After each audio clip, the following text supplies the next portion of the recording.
Assam's hill district of West Karbi Anglong is on edge. What began as a long-running protest over land rights has now spiraled into violence. Homes have been damaged, a political leader's ancestral house has been set on fire, and the administration has imposed strict prohibitory orders under Section 163. So what exactly triggered this unrest?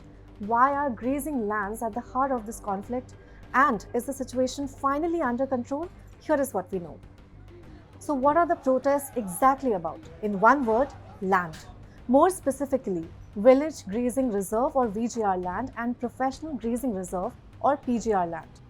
Now these are protected lands meant for community and commercial grazing, and they are crucial for livestock and for local livelihoods. For years, there have been allegations that these grazing reserves are being encroached upon. In fact, in February 2024, the Karbi Anglong Autonomous Council or KAAC issued eviction notices. However, the eviction process has been put on hold for now after a petition was filed in the Guwahati High Court raising concerns about contempt of court.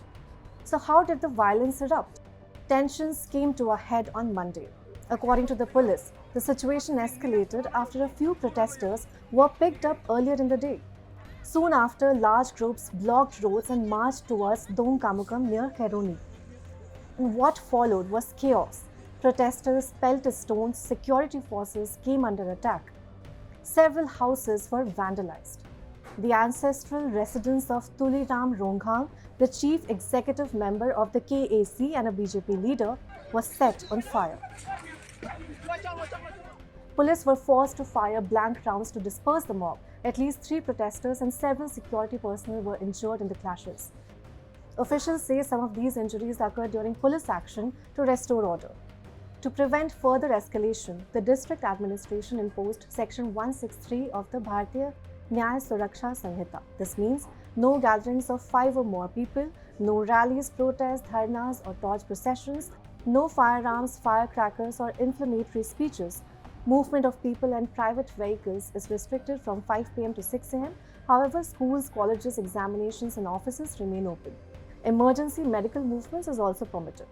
Now, the Assam government says the situation is under control, with no fresh violence reported since Monday night.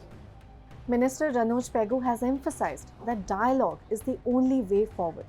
According to the government, talks are currently underway with both protesters and those accused of encroachment. For now, calm has returned, but tensions have not fully disappeared. With court proceedings still pending and land ownership under dispute, the challenge ahead is clear: how to maintain peace without ignoring grievances that have been building for years. Follow the space and don't forget to subscribe to Business Standard for more such explainers.